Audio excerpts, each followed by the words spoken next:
Bonsoir à tous et bienvenue dans Connaissez-vous du théâtre et de la musique. C'est le programme pour ce soir. On commencera avec l'homme de théâtre Olivier Blin, directeur du théâtre de Poche. Il sort un ouvrage, un petit livre qui s'appelle Une époque, où il parle de lui, de son autobiographie, mais aussi et surtout de l'histoire du théâtre de Poche. On y revient dans un instant avec lui. Ensuite, ce sera Grégory Privat, pianiste, membre de ce méga groupe qui s'appelle Black Lives, qui est en partie basé à Bruxelles. Black Lives sort son deuxième album. On est à la frontière du funk, du rhythm and soul, de toutes les musiques noires nord-américaines. Et puis on recevra ensuite un DJ. Il s'appelle Lefto. Il est très connu côté néerlandophone. Il est peut-être un petit peu moins du côté francophone. C'est surtout un découvreur de talent de la scène musicale d'aujourd'hui. Et puis on terminera avec un slam. C'est Johara qui sera dans le micro ouvert. Merci d'être avec nous. On est parti.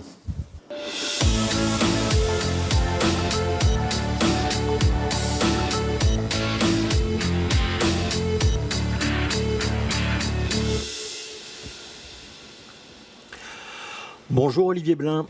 Eh bien bonjour. Comment est-ce que vous vous sentez? Ça va. Vous voulez déjà vous asseoir? Allez, sinon c'est la place en face si vous voulez vous asseoir. Ah, c'est là? Ouais. Allez, je me mets là alors. Est-ce que ça... Non, en face. À votre droite. Ah, là-bas. Voilà, par ici. Très bien. Est-ce que ça vous fait bizarre ou pas de vous retrouver devant les caméras et sous les projecteurs? Mais pas vraiment en fait, parce que mon journaliste, c'est mon premier métier. C'est les études que j'ai fait à l'ULB, et puis j'ai fait un peu de journalisme pendant 3 ans, un peu de radio, à Radio Contact à l'époque, et puis j'ai fait dans plusieurs médias wallons les chiens écrasés, les foires au boudin, comment on appelle les noces d'or, des choses comme ça. Donc non, ça va. Ça vous a laissé un souvenir impérissable? Ah, j'ai adoré les chiens écrasés ou les noces d'or par exemple. C'est un truc terrible parce que aujourd'hui je fais du théâtre, mais je crois que les gens, le public, les gens, l'idée de passation de quelque chose vers les gens, d'une information ou d'une idée ou de quelque chose d'artistique, c'est essentiel, ouais. Je crois qu'entre le métier que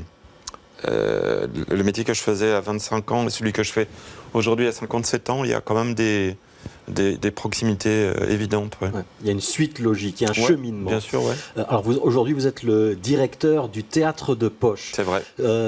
Comment on définit votre rôle? C'est quoi votre boulot en fait? Je vais vous l'expliquer sur l'idée du plaisir. C'est un peu ce que j'ai expliqué tout à l'heure. Quand on crée un spectacle au théâtre de Poche, en tout cas les 3 premiers soirs, je regarde le spectacle en fait. On a mis 6 semaines et plus pour accoucher de quelque chose, et cette chose m'intéresse en fait.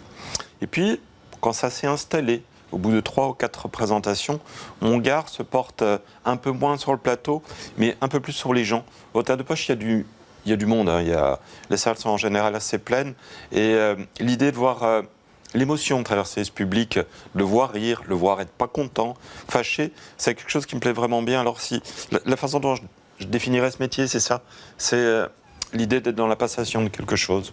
Ouais. Alors, vous êtes aussi un directeur qui fait la programmation, c'est-à-dire que vous décidez les spectacles qu'on va mettre à l'affiche. Ouais. Et puis surtout, chez vous, vous êtes... Vous avez dit j'accouche, vous êtes un espèce de gynécologue de la création, c'est-à-dire que vous êtes là depuis la première idée jusqu'au moment de la première, vous accompagnez le spectacle. Un accoucheur de quelque chose qui va se passer sur scène. Alors je dirais qu'il n'y a pas de règle. D'abord, j'aime chercher. Le texte, chez nous, au théâtre de Poche, ça reste une constante importante de la programmation. Donc, je passe beaucoup de temps à lire des textes souvent anglo-saxons. Je me suis mis en cheville avec quelques auteurs, avec des traducteurs, avec la direction d'un théâtre formidable à Londres qui s'appelle Bush, qui a une programmation qui est très engagée sur les questions de société, qui est un peu la nôtre en fait. Donc je fais ça, mais pas que. Je reçois aussi beaucoup, je reçois des porteurs de projets, des comédiens, des metteurs en scène qui ont une envie, une idée. Et puis, j'aime bien perdre du temps. Alors ça m'arrive de perdre du temps dans un bistrot, d'écouter des conversations, de temps en temps de me dire « Oula, ce qui se dit là est important en fait ».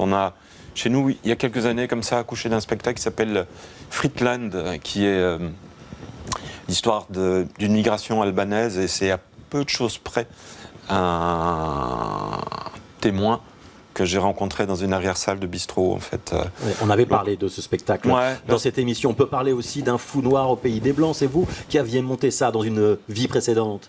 Oui, c'est vrai, c'est vrai. J'étais pas directeur de théâtre encore. À l'époque, je travaillais déjà au Théâtre de Poche. J'étais directeur adjoint à l'époque. Et puis, j'étais administrateur de la Ligue des droits de l'homme, en fait. Et la Ligue des droits de l'homme, c'est une institution évidemment absolument nécessaire, mais elle est surtout peuplée de juristes et il y a peu de membres. Et ça me posait question.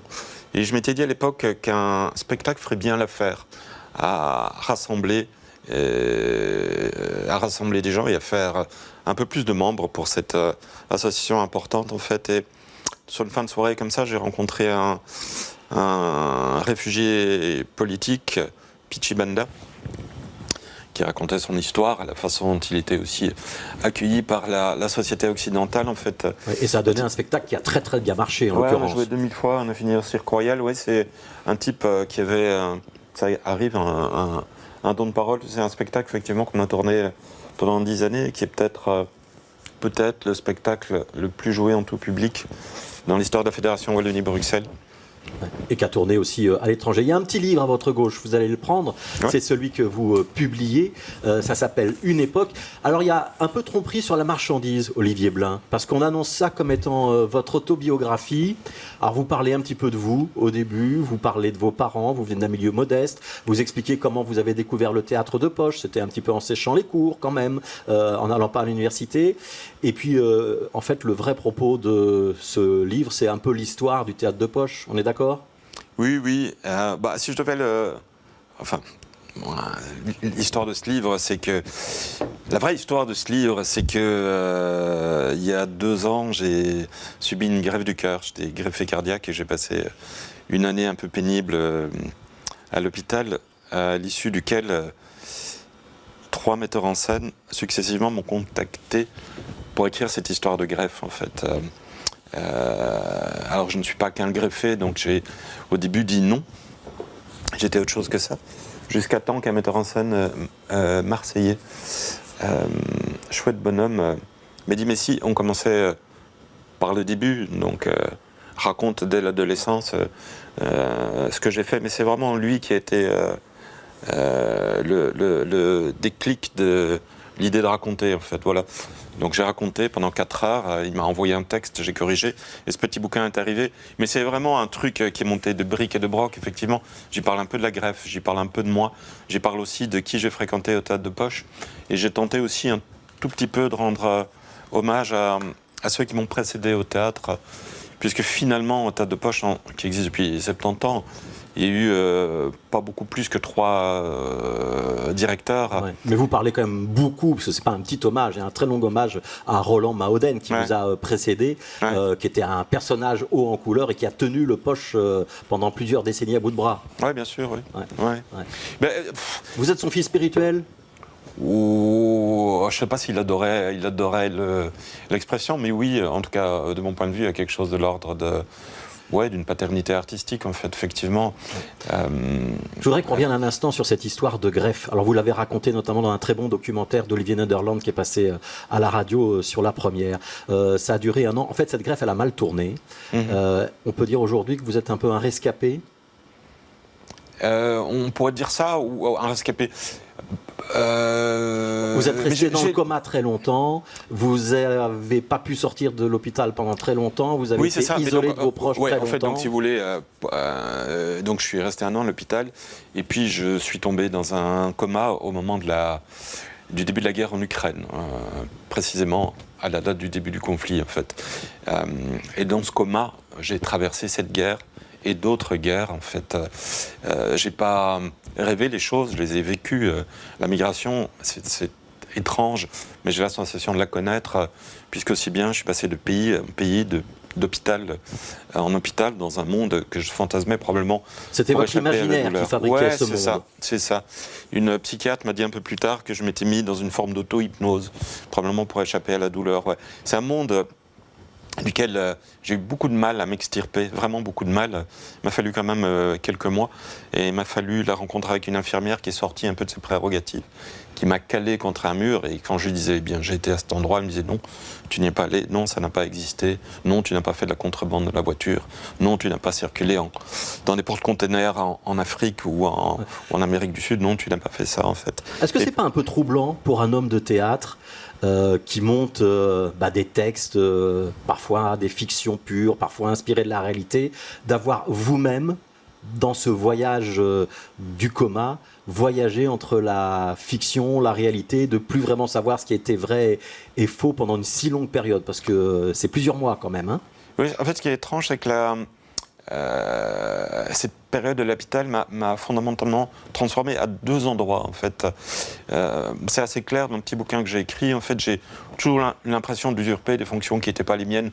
Je suis pas né dans un milieu culturel et je suis aujourd'hui directeur de théâtre, quoi. Et ça m'a pesé pendant de nombreuses années, notamment la direction du théâtre de poche, en fait. Le syndrome de l'imposteur. Un syndrome de l'imposteur complètement. Eh bien, après cette année de voyage dans d'autres mondes, c'est complètement parti. J'ai l'impression d'être légitime aujourd'hui, ce qui me rend beaucoup plus confortable. Et je m'autorise, et ça c'est la deuxième chose qui est super, une émotion que je ne m'autorisais pas auparavant, en fait. La lecture de textes me met la larme à l'œil, alors des spectacles me font pleurer, de la musique aussi me fait pleurer. Vous êtes plus sensible qu'avant ? Je m'autorise une sensibilité que je ne m'autorisais pas, et avec ça j'ai l'impression de gagner une richesse de vie. C'est quoi l'avenir du théâtre de poche ? À quoi vont ressembler les 2 prochaines saisons ? De l'aventure. L'aventure, puisque comme l'idée de l'usurpation a complètement disparu, je me sens d'une liberté totale de monter absolument tout ce que j'aime, en fait. Donc, voilà. C'est Wajdi Mouawad, le metteur en scène bien connu qui dirigeait le Katsu à Montréal, qui dirige un gros théâtre national parisien maintenant, qui me disait que finalement on peut résumer la direction de théâtre à cette chose. Et diriger un théâtre, c'est dire qui l'on est. Alors je crois que je vais oser dire ça dans les années à venir.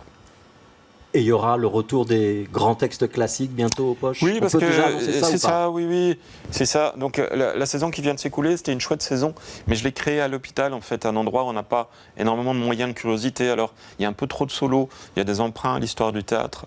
À partir de l'année prochaine, la saison prochaine, je vais vraiment me faire plaisir. Il y a des très grands plateaux, énormément de comédiens. Il y a des textes qu'on a été chercher même jusqu'en Nouvelle-Zélande.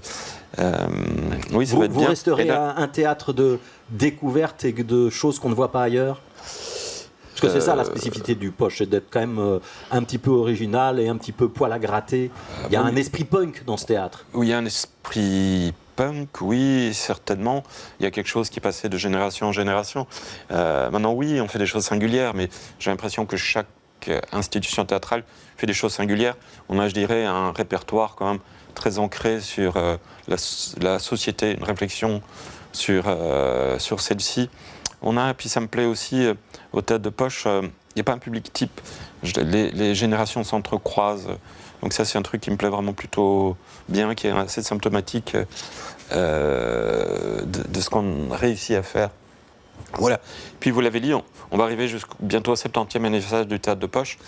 Et ça, c'est un peu un pied de nez à l'histoire du théâtre. On fera dans les années à venir quelques classiques. J'ai pris les droits d'une tragédie grecque moderne, écrite par Kay Tempest. Et puis on aura à l'été 26 un Hamlet mis en scène par Georges Ligny au théâtre. Ce sont des plateaux avec 10-15 comédiens. Peu habituels au théâtre de poche. Alors, donc poche, ça veut dire continuera. que le plateau n'est pas énorme chez nous, donc c'est un peu se bousculer sur le plateau. Mais on verra ça avec beaucoup d'intérêt, évidemment, les saisons à venir, programmées donc par Olivier Blin. Sous votre livre, dans la petite pile, il y a des disques. Ouais. Vous pouvez prendre le premier. Celui-ci ? C'est bien celui-là. Est-ce que vous pouvez imaginer de quoi on parle ? Alors en tout cas, ça a l'air de venir un peu des îles.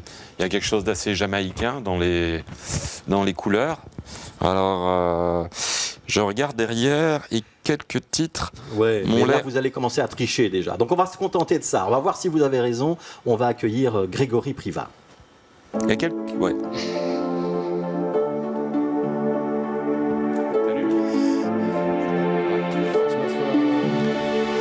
Alors plutôt en face, Grégory, en face d'Olivier. Voilà, ce sera plus facile pour votre conversation. Okay. Il a dit plutôt les îles et plutôt jamaïcain. Il n'est pas très très loin d'une partie de la vérité. Oui, pas loin, ouais, pas loin, pas loin. Expliquez-nous qui vous êtes, Grégory. Alors moi, je suis Grégory Privat, pianiste issu de la Martinique, donc voilà, les Antilles françaises. Et Est-ce que vous avez quelque chose à voir avec José Privat? Oui, c'est mon père. Non, non, c'est pas vrai. C'est pas vrai. Ouais, Ah, mais je carrément. le connais un peu parce que j'ai beaucoup travaillé en Haïti et D'accord. on a monté quelques spectacles. Est-ce que votre père ne dirigeait pas une scène nationale à l'époque? Alors pas du tout. Toi, il est auteur. Non, et en fait c'est Batteur. le pianiste de Malavoie, c'est un groupe Alors, je connais. populaire Ouais. en Martinique. Et il s'appelle José Il Privat? s'appelle José Privat, donc c'est peut-être pas le même José C'est pas Privat. le même José Il y a Privat, je peut-être pense. plusieurs Ouais. José Privat. On va parler d'un groupe qui s'appelle Black Lives. C'est le deuxième album qu'Olivier Blin tient entre ses mains. Comment est-ce que vous avez rejoint ce projet, Grégory, et comment est-ce que vous définiriez ce projet? C'est un projet qui est né après le mouvement Black Lives Matter en fait, mais qui en tout cas qui symbolise un peu plus que ça, puisque c'est un collectif qui s'est créé en prenant des musiciens qui viennent des États-Unis, mais aussi des Antilles, des musiciens africains et des musiciens européens. Et pour, comment dirais-je, sensibiliser un peu les consciences sur le racisme aujourd'hui. Ouais, c'est de la politique et c'est de la musique en même temps? C'est les deux, ouais. C'est surtout de la musique, mais évidemment, c'est un message en tout cas, il y a une volonté de faire passer un message à travers cette musique. Est-ce qu'on peut parler d'un super groupe ou d'un méga groupe? Parce que vous êtes vraiment un collectif composé de musiciens qui ont plein d'autres projets, qui pour la plupart d'entre eux ont des carrières solo. C'est un méga ultra groupe, voilà, parce qu'on est. Après, ça varie en fonction des concerts, mais on peut arriver jusqu'à 15 personnes sur scène, et ce sont tous des musiciens de renommée, j'ai envie de dire, internationale, vraiment. Enfin, il y a de magnifiques compositeurs. Voilà, artistes, chanteurs aussi sur cette production. Et voilà, ouais, je pense que c'est une méga Alors, groupe. Ouais. On va voir un petit extrait, un teaser de cet album, on en reparle juste après. This is where we meet you, gathered together to defeat you. These fascists, these racists, this hatred, this pain. We meet you with ancestral names. Us Mama, us Kikuyu, us Oromo, us Wolo, us Yoruba. We the diaspora, children of Obatala, the spirits of Egun. This is how we meet you, with beauty, with power, with grace, with joy. Black lives from generation to generation to generation. Survivors of the winter storm. We meet you with ancestral names. Us Mau Mau, us Kikuyu, us Oromo, us Wolof, us Yoruba. We, the diaspora, children of Obatala. The spirit of Egun steel, Yemenya's water, Oshun sea. We will defeat you. This is where we meet you. Gathered together to defeat you. These fascists, these racists, this hatred, this pain. Alors, première réaction, Olivier Blin, est-ce que vous connaissiez cette musique ou est-ce que vous la découvrez? Et si vous la découvrez, qu'est-ce que ça vous fait? Je ne connais pas le groupe. Alors, en tout cas, j'aime les grands groupes. Il semblerait qu'il y ait des cuivres, non? Oui, c'est ça. Ouais. Non, c'est chouette. C'est vraiment chouette, en fait. Mais vous êtes en tournée? Vous jouez à Bruxelles, c'est ça? En fait, on a joué à Bruxelles déjà. Ouais. Et oui, il y a 40 concerts déjà qui ont eu lieu avec ce groupe, quoi. Donc Et ouais. cet été, vous serez notamment dans des festivals en France, hein, mais Exact. il y aura Ouais. peut-être des dates bientôt en Belgique pour l'automne, mais elles ne sont pas encore tout à fait annonçables, si j'ai bien compris. Ouais. On parle d'un super groupe, donc on a pu voir, il y a un bassiste qui s'appelle Reggie Washington, qui est en partie basé à Bruxelles, qui est à l'origine de ce projet. Il y a vous, Grégory Privat, il y a Loïc Pédron au saxophone, il y a Jean-Paul Bourrilly, il y en a beaucoup, on va peut-être pas pouvoir citer tout le monde.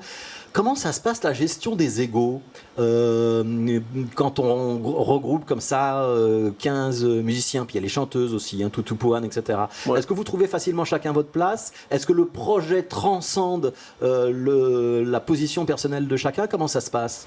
Oh, moi, je pense qu'en termes d'ego, vraiment, c'est sûr qu'au début, je pense qu'on ne se connaissait pas tous, mais la musique a ce pouvoir de rassembler les gens, et puis c'est vraiment une manière de communiquer qui est assez immédiate. Donc je pense qu'en tant que musicien, on arrive très très vite à créer ensemble. Et puis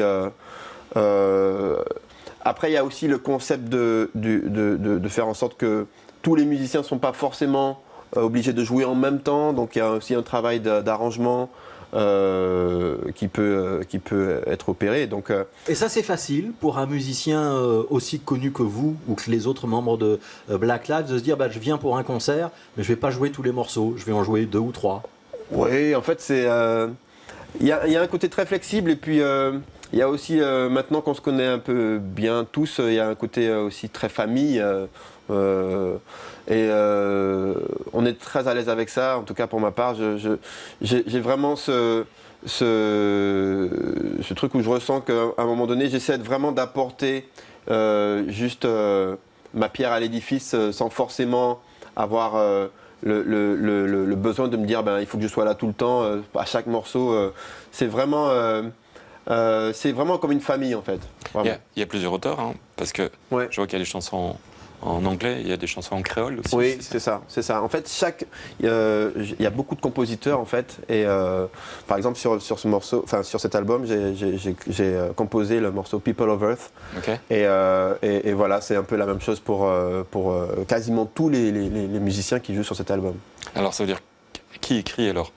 Chacun votre Chacun tour. écrit en fait, Ah ouais, et après super. on propose la musique à composer, enfin la musique à jouer, et voilà, ça. Alors vous Et êtes donc, parlé. il y a un thème qui traverse tout, alors c'est la question du racisme en fait, Oui, c'est ça? mais la question du racisme, mais aussi la question de rassembler en fait. Le titre, par exemple, People of Earth, c'est vraiment, en tout cas l'idée derrière ça, c'est de savoir que nous sommes tous des êtres humains en fait, sans forcément regarder nos phénotypes et nos caractéristiques morphologiques quoi, en fait finalement. Ouais. Donc c'est vraiment cette question aussi de rassembler. Alors, vous parlez de ce morceau People of Earth. Je vous propose qu'on voit un extrait. C'est une captation au public.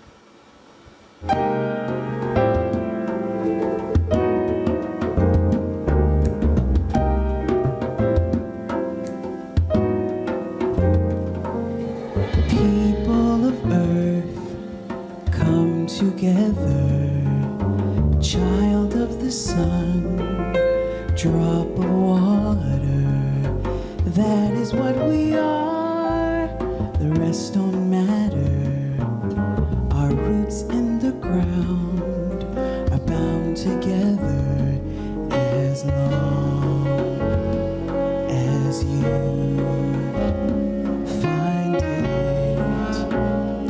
in you, as long as you find it in you.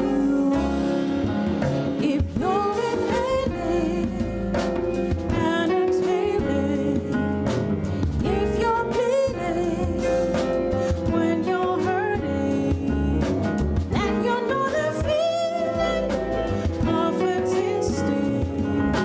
Creatures of earth come together as long as you find it in you as long. Yeah, as long. And I'll be telling you, I'm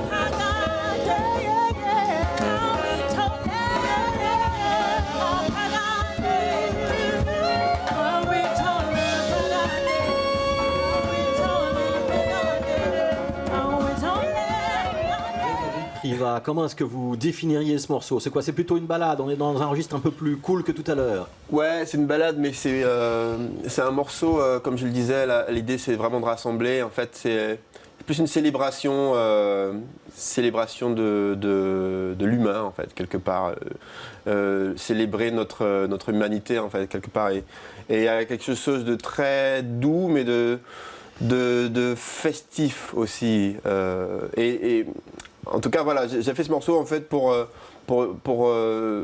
faire en sorte aussi que tout le monde joue voilà, sur ce titre. C'est vrai que faire jouer 15 personnes sur un titre, c'est pas facile, mais voilà, c'était un peu l'idée de ce morceau.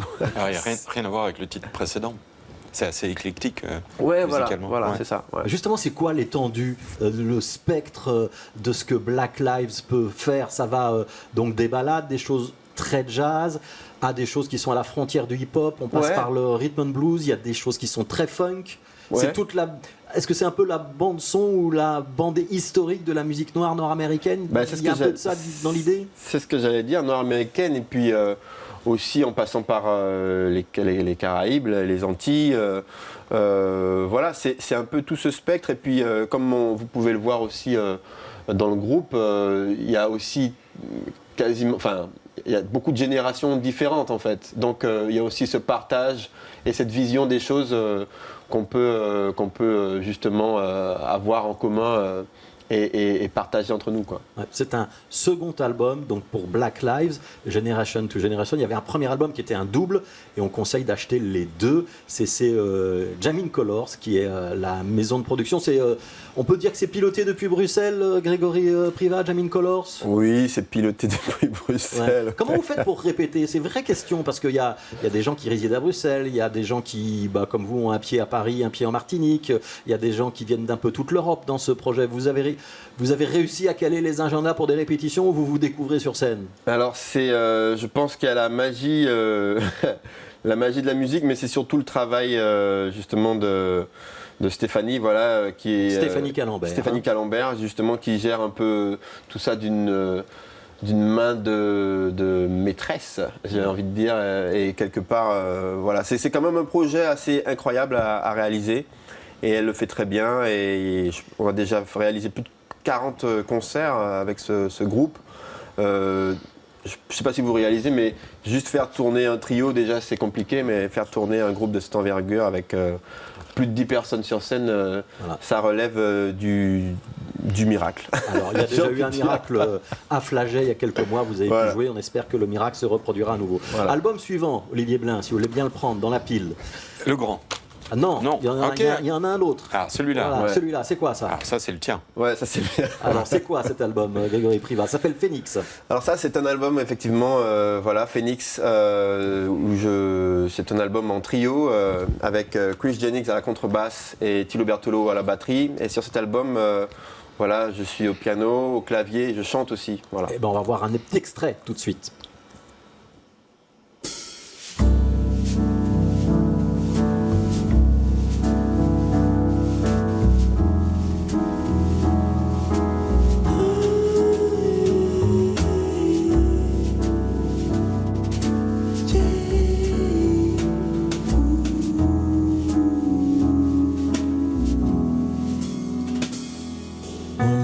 De la plia pour laver chez moi, la pluie pour moi comme ça, il mord de l'homme, le moi je ne l'homme, aïe, dis-moi comme ça, tout ça uni au ciel, c'est poussières étoiles.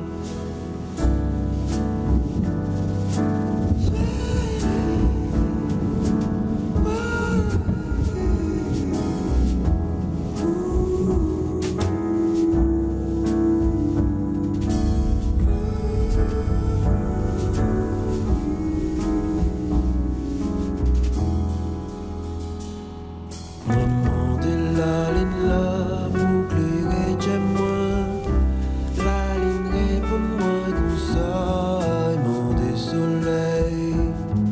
Le moins jeune soleil là, et dis-moi comme ça. Toute lumière, moi peu bas, j'ai en frontière. La poussière, poussière étoile, en lumière. Supernova, la poussière, poussière étoile, en lumière.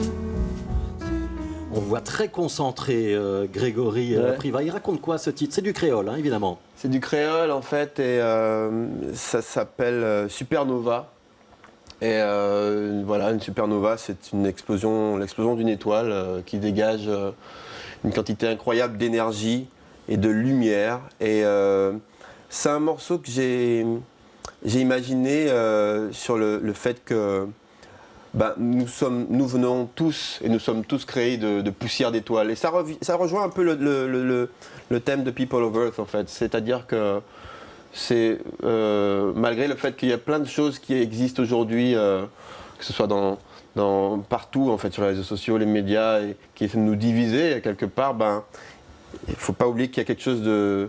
On a tous cette chose en commun en fait et qu'on vient tous de la même chose, quoi. Olivier Blin, qu'est-ce que vous ressentez en écoutant cette musique-là? Mais en tout cas, c'est jazz, c'est super chouette. Mais c'est... moi, j'ai passé quand même quelques années de ma vie dans des allers-retours en Haïti. C'est de ça dont je voulais vous parler. Ouais. Vous avez monté des spectacles de théâtre en Haïti. C'était une aventure. D'abord, je l'ai pas fait tout seul. J'ai fait avec un collectif d'artistes et surtout d'opposants politiques à l'époque au régime d'Aristide en Haïti. On a monté un festival de théâtre. Et à Haïti, le théâtre était un miracle, en fait. Je dirais qu'il est issu des années 50, 60, 70 et d'un rapport... probablement de colonisation en fait. Donc c'est un miracle qu'il renaisse indépendant. Ouais. Mais Haïti c'est surtout un pays de poètes. Ouais. Et c'est un pays de peintres, de musiciens, mais de poètes en fait. Et je trouve que la langue créole est super imagée en fait. Moi c'est une langue que j'adore en fait. Ouais.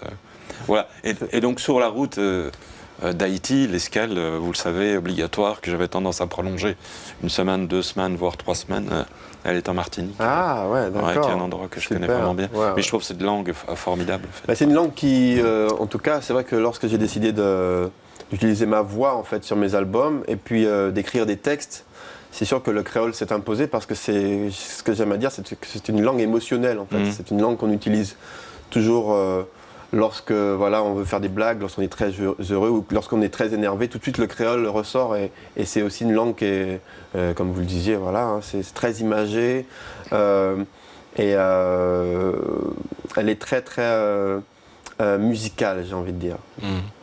Ça s'appelle Phoenix pour l'album solo de Grégory Privat, People of Earth pour l'album du collectif Black Lives. Et pour reparler d'Haïti, il y a un très très long chapitre sur ce qui se passe en Haïti et sur comment on monte des pièces de théâtre. Et c'est parfois, effectivement, ça tient du miracle il y avait du sacerdoce dans le livre d'Olivier Blin. Il y avait un petit slogan qui accompagnait la création de ce festival en créole. Donc le festival s'appelle Quatre chemins, pour le carrefour de la rencontre. Et le petit... Parce qu'il fallait... tenir bon. Et donc le surtitre c'était Kembe Femme en fait. Tenir bon, et je trouve que c'est des mots que 10 ans plus tard que j'utilise encore, que je me suis complètement approprié. Et le créole est différent. Nous on a Tiembered. Tiens bon, Tiembered pas moline. Voilà. Voilà, on va revenir à Bruxelles, on va quitter les Antilles. Est-ce que vous pouvez prendre cette fois-ci le vinyle que vous aviez sous la main? Très grand vinyle. Ouais. Est-ce que vous pouvez imaginer le contenu musical de ce que vous avez entre les mains? En tout cas, il est lourd. Je pense qu'il doit y avoir 2 albums dedans, je me trompe? Alors, on va voir la réponse. On va accueillir Lefto. C'est un double vinyle, Un double vinyle. C'est un double. Salut. Olivier, Ouais. ça va? Et toi? La poussière d'étoiles. c'est ça. Tous de la poussière d'étoiles. Alors, c'est un honneur de vous accueillir, Lefto. Donc, DJ, très connu côté néerlandophone. Comment se fait-il que vous soyez un peu moins connu côté francophone? Je pense que ma carrière s'est surtout faite du côté néerlandophone grâce à la radio Studio Bruxelles, qui est une grosse chaîne radio néerlandophone et qui donc m'a un peu développé, surtout du côté néerlandophone, je pense. Mais vous êtes bruxellois, parfait bilingue. Un vrai. Un vrai. Alors, répondez à la question d'Olivier Blin, c'est un double ou c'est pas un double? C'est un double.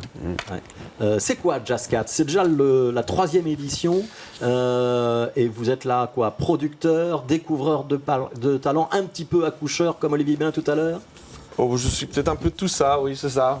Ce que j'ai fait avec Jazz Cats, j'en ai parlé à Stéphane Vandenberg, qui est le boss du label SD-Ban, qu'il était temps de faire quelque chose pour vraiment la scène locale. Et donc, on a commencé avec Jazz Cats 1, puis 2, puis 3. Et pour moi, le plus important dans tout ça, c'est de faire connaître justement tous ces jeunes talents qu'on a en Belgique et de les mettre sur une compile et de leur donner toute la visibilité dont ils ont besoin, en fait, tout simplement. Parce que sinon, c'est pas forcément... En fait, le jazz, c'est très compliqué. En général, il y a plusieurs scènes de jazz dans une scène jazz, en fait. Tout est fragmenté. Et donc... quelqu'un qui aime bien le jazz contemporain d'une certaine manière ne l'aime peut-être pas d'une manière hyper moderne ou avec des influences, avec une certaine fusion de musique électronique, etc. Et cette compile, elle regroupe un peu de tout. Et je pense que c'est ça le plus important et la force de cette compile qui s'appelle Jazz Cats. Ouais, ça va quand même un petit peu vers l'électro, le type de projet que vous retenez. C'est quand même très innovant, c'est très moderne, c'est contemporain.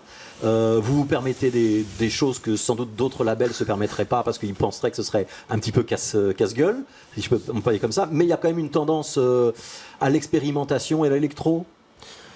Je pense que l'influence vient des jeunes, tout simplement. Les jeunes aujourd'hui écoutent de tout et donc cela se traduit dans leur musique, tout simplement.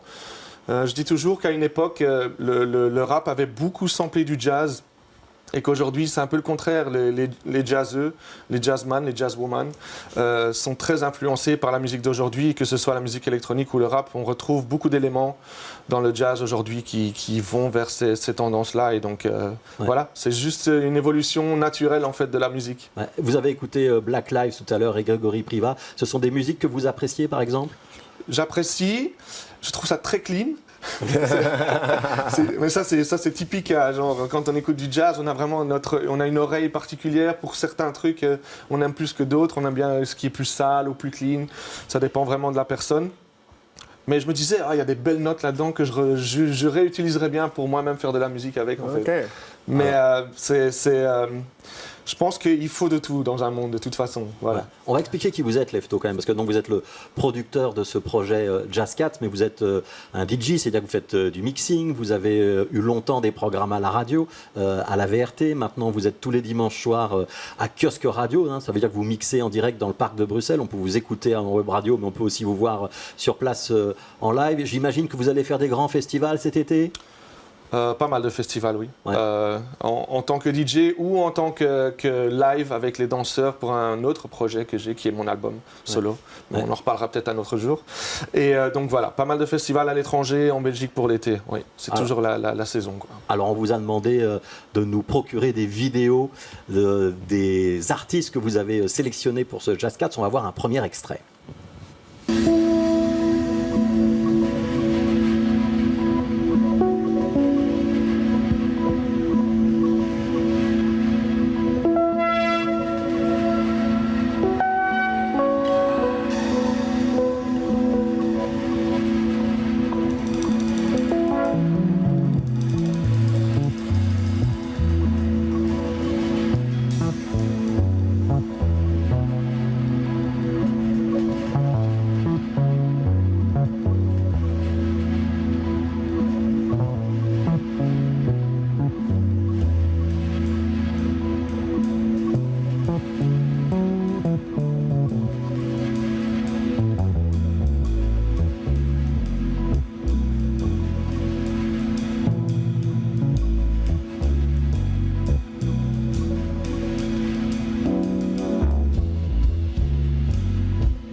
On va commencer par Grégory Priva. Qu'est-ce que vous venez d'entendre? Qu'est-ce que ça inspire comme réflexion chez vous?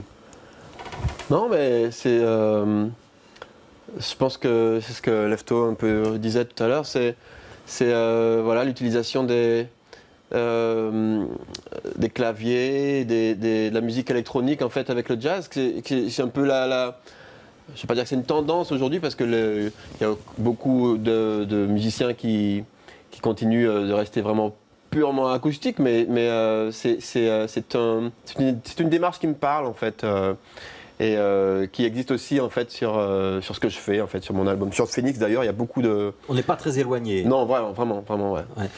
Alors, Lefto, explication. Ce qu'on vient d'entendre, c'est un duo qui s'appelle Slim Tomo. On retrouve là-dedans C'est un duo qui s'appelle Echo Farmer. Ouais, bah, Arne Neutz, Arne qui est Neutz, à la effectivement. base d'Echo Farmer. Ouais. Comment est-ce que vous les sélectionnez, les artistes que vous allez mettre dans Jazz Cats? J'ai un processus assez simple parce que ça fait quand même depuis le Covid que je travaille avec Brussels Jazz Alert, qui est une sorte de série qu'on fait tous les mois à Bruxelles, où on invite des jeunes talents bruxellois à venir jouer dans chaque fois des endroits différents, des cafés ou des venues, des salles de concert, etc.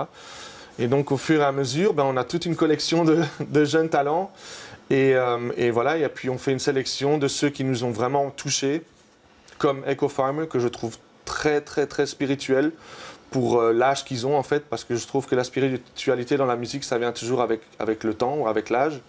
Et je trouve qu'eux ont vraiment cette sonorité qu'on pourrait appeler presque une sonorité de Sun Ra, mais d'une manière très jeune et très moderne. Et je trouve ça me touche en fait de réécouter ça comme ça, même si voilà, c'est vraiment pratiquement de l'improvisation.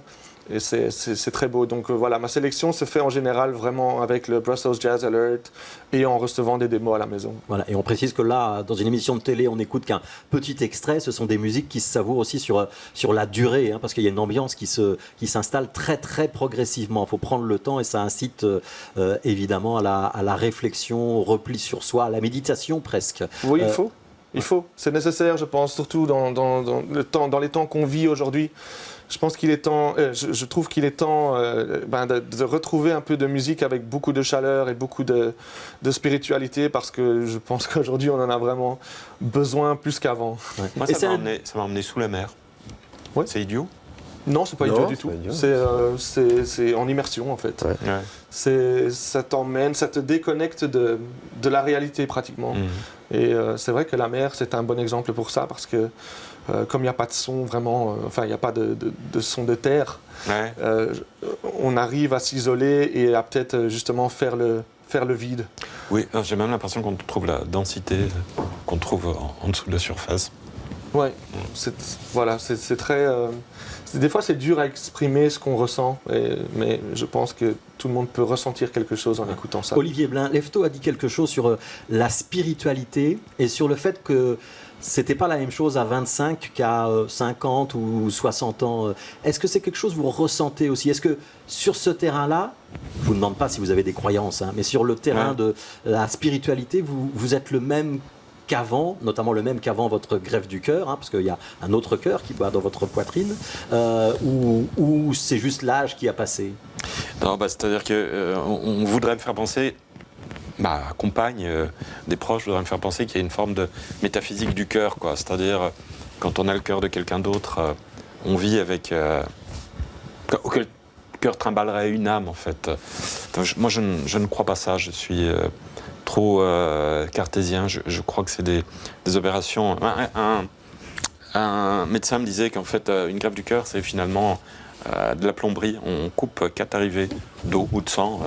On retire le radiateur, on en remet un autre et qu'on rebranche. C'est un peu plus simple que ça. Mais quand même, c'est vrai que quand on est greffé, on a la possibilité d'envoyer un courrier à la famille du donneur.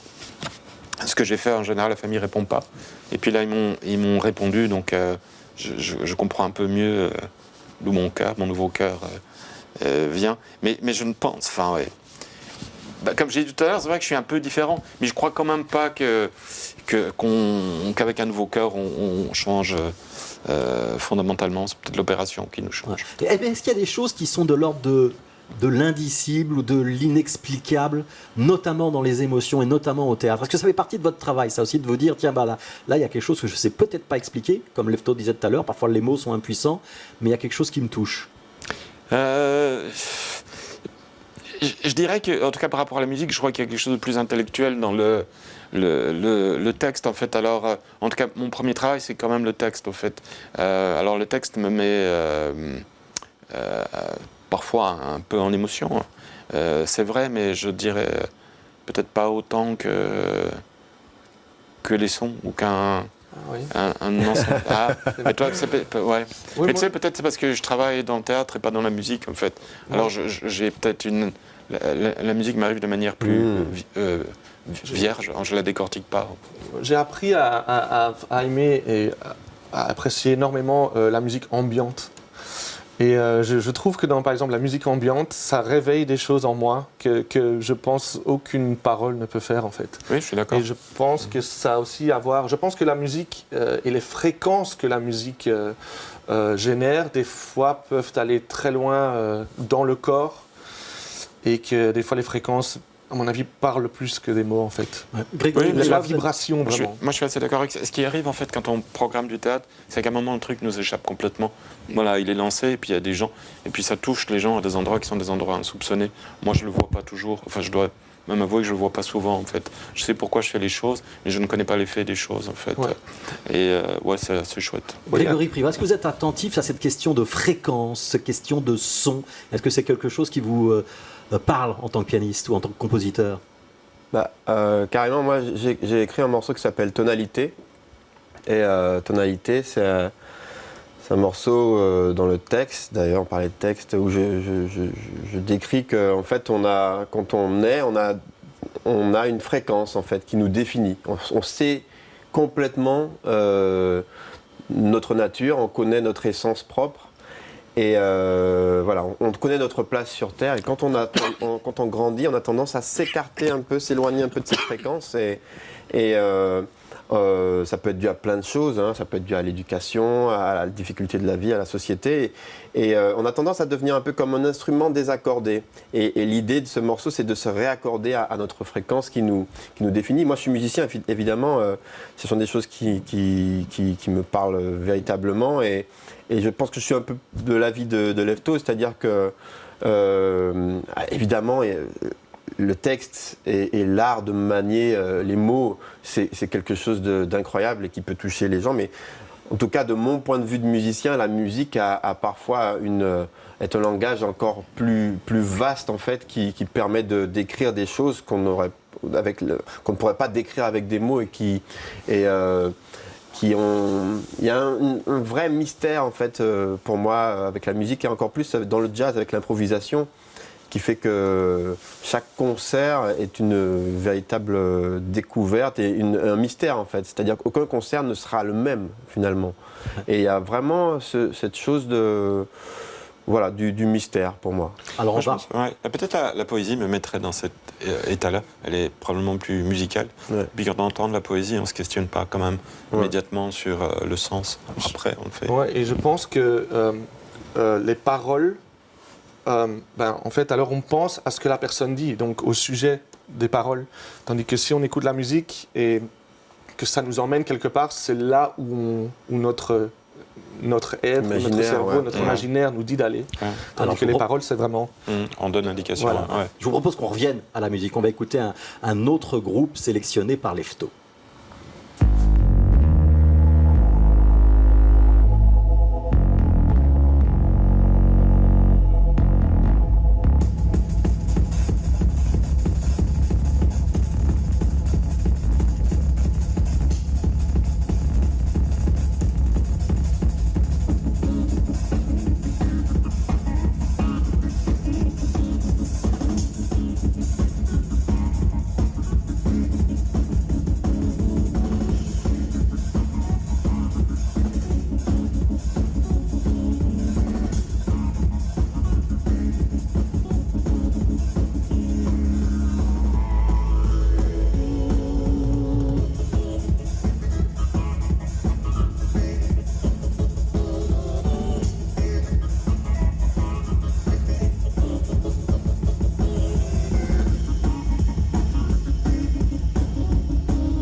Alors, Olivier Blin, vous avez saisi l'énergie. Ouais, putain, super, hein. Franchement. Qu'est-ce qu'on vient d'entendre, Lefto? C'est Bruno Moon et Soute. Moon qui est le jeune à la batterie que j'ai découvert quand il venait le dimanche écouter mon émission radio dans le parc. Il avait toujours ses sticks avec lui et en fait il battait sur les bancs pendant qu'il écoutait ma musique. Et donc je l'ai découvert comme ça et je lui ai dit un jour envoie-moi de la musique et puis c'est devenu ça. Et il souffre de ADHD comme on dit en anglais, donc je ne sais pas trop comment on dit en français. Oui, des troubles de l'hyperactivité. Oui, il a de l'hyperactivité, donc, et il la dégage très bien dans sa manière de battre, on va dire. Et voilà, c'est un jeune qui est bourré de talent, et ils sont tous les trois bourrés de talent. Il y en a un qui part à Berkeley, là, maintenant, pour ses études. Voilà, Alors, il y a une économie de moyens. Hein. On voit que c'est des groupes où on est 2 ou 3 hein, dans les propositions que vous faites très souvent. Vous avez fait la distinction tout à l'heure entre le jazz propre, le jazz sale, ou la musique un peu propre et un peu sale. Celle-là, elle est un petit peu sale. Elle est quand même bien sale. Hein. Elle est bien sale, celle-là. Elle est quand même bien sale, elle est bien violente. Elle est, voilà, on sent que... Voilà, ça c'est depuis le Covid, en fait, le monde du clubbing a fort changé. Et je pense que dans le jazz aussi, ça a fort changé. Par exemple, le 120 BPM qu'on connaissait, qui était assez rapide dans le club à l'époque. Donc, c'est les 120 pulsations par minute. Voilà, exactement. Ben, c'est devenu 130, 135 la base aujourd'hui. Donc, on va beaucoup plus vite dans le club. Et je pense que dans le jazz aussi, beaucoup chez les jeunes, ben ça a accéléré en fait. Ça ressemble à quoi un DJ set de Lefto pour ceux qui en ont jamais vu, jamais entendu? Vous faites danser les gens et vous allez quand même vous autoriser à passer un vieux jazz de temps en temps? C'est ça votre signature? On va dire que c'est ça en gros. On va dire que je me permets de jouer par exemple de la techno et qu'après quand j'en ai vraiment marre, ben, je passe un jazz fusion à du 140 et voilà. Et puis je repars dans de la techno par exemple et juste ben, ça flash les gens et ça les déstabilise un petit peu et puis on est reparti et c'est bien comme ça. Ouais. Faut oser. On va donc pouvoir vous voir tourner aussi cet été. Je signale que vous avez sorti un album de vos propres compositions. On en reparlera peut-être une autre fois. Tout ça, c'est chez SD Band Records. Est-ce que vous êtes d'accord pour dire qu'il se passe quelque chose à Bruxelles autour de toute cette musique? On a parlé du Volta, on a parlé de Bruxelles Zalet, on pourrait parler de Roxam, on a des groupes comme KO, comme Ect. Il y a un truc qui est un petit peu particulier et vous avez votre part de responsabilité là-dedans? On peut dire ça. Je pense que la scène bruxelloise de jazz, et pas que jazz, mais surtout jazz, est très très très riche. Beaucoup de jeunes qui ne sont pas forcément de Bruxelles, qui sont à fond dans le jazz, sont venus habiter à Bruxelles juste parce qu'ils ont entendu que la scène jazz était très saine, était très healthy. Et voilà, quand je vois qu'en quelques années, par exemple de Brussels Jazz Alert, là, du concept dont je vous ai parlé, on a réussi à réunir une quarantaine de groupes en si peu de temps qui sont que de Bruxelles. C'est hyper impressionnant, je ne sais même pas si ça existe dans d'autres pays en fait. Donc cette scène belge de jazz est très riche et il ne faut pas oublier, on a un riche passé aussi bruxellois dans le jazz. Avec des gens comme Marc Moulin, Placebo, enfin, voilà. des grands messieurs comme ça. Ouais, on continuera à suivre ça. Merci d'être venu nous en parler. Lefto, donc on vous retrouve le dimanche soir au kiosque dans le Parc Royal. On vous verra dans les festivals cet été et on achète et on consomme avec aucune modération ce Jazz Cat volume 3. Merci à Olivier Blin. On suivra la programmation du Théâtre de Poche. Et merci à Grégory Privat d'être venu nous parler de Black Lives, deuxième album qui vient de sortir, et puis aussi de sa carrière personnelle avec l'album Phoenix. Merci à tous les trois. On va écouter une slameuse maintenant. Elle s'appelle Johara. Elle va nous parler d'anxiété.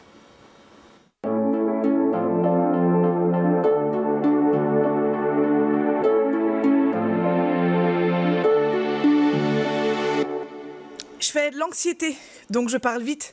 Tu m'as stressé, donc je parle vide. C'est quoi ton livre préféré? Le Petit Prince. Non, Antigone. Mathilda. Les fleurs du mal. Je bute, je cale, je me sens conne. Je crois que mon cerveau s'est fait la malle. Je m'en rappelle plus, j'ai oublié. Je m'en souviendrai à la porte claquée. Je vais dehors et je panique, le corps rigide, la démarche flasque. J'atteins le seuil, le sommet, le pic. j'ai encore oublié mon casque. Je fais demi-tour, ça me soulage. J'ai hésité bien 2 minutes. Je rate mon bus, donc là j'enrage. Je ferme ma capuche comme une inuite. Le son est bon, ça me détend. Le son est fort, c'est le faya. J'écoute du rap puis du baroque, mais ça va finir sur Enya. Who can say where the road goes, where the day flows, only time. Ça ne va jamais expirer. Ma boule au ventre fond un peu, puis redurcie, pas fait long feu, lèvres pincées et yeux plissés, encore oublié de respirer. La vie devant soi de Romain Gary, putain, c'est ça que j'aurais dû dire. Parfois je suis bien, je fais un truc cool, ou bien je fais rien, je me la coule, et bah quand même ça me tiraille, genre déchirement dans les entrailles. Boule de bile dans mon bide, foule de billes dans mon vide, le souffle court, la douleur longue, parfois je cours pour 2 secondes, juste pour sentir que mon cœur est là. Une grande inspi, j'ai l'air saoulée, c'est juste ma vie, faut pas se vexer. Les 2 doigts posés sur mon cou, je crois que je suis vivante, je suis juste chelou. Les 8 autres posés sur mes côtes, salive élevée en marée haute. Je pensais que fumer pourrait m'aider, mais je sens que c'est que superficiel, parce qu'une fois terminé les faits, c'est le retour de ritournelle. C'est dépression, c'est parano, l'impression que tout le monde veut ma peau. Hyperphagie, Haribomix, ma meilleure vie est sûre. Netflix, tachycardie, nausée, sueur, je ressasse tout le cringe passé. Au moins je sens battre mon cœur à défaut de pouvoir le soulager. Je fais de l'anxiété? Non, je crois pas. Je la subis, je la fais pas. Je fais des gâteaux, voilà ce que je fais. Non, je rigole, je me fais livrer. Anxiété, donc texte de Johara. Johara, vous pouvez la suivre sur les réseaux sociaux, notamment sur Instagram. C'est Johara Louisa pour retrouver son compte. Cette jeune fille est sélectionnée pour la finale de la Coupe de France de slam qui aura lieu le 22 juin à Tours, en France. C'est peut-être un petit peu loin, mais si vous la suivez sur Instagram, il y aura sûrement des dates pour la suivre à Bruxelles dans le courant de l'été. C'était Connaissez-vous. On vous remercie d'avoir été au rendez-vous et on vous dit à dimanche prochain.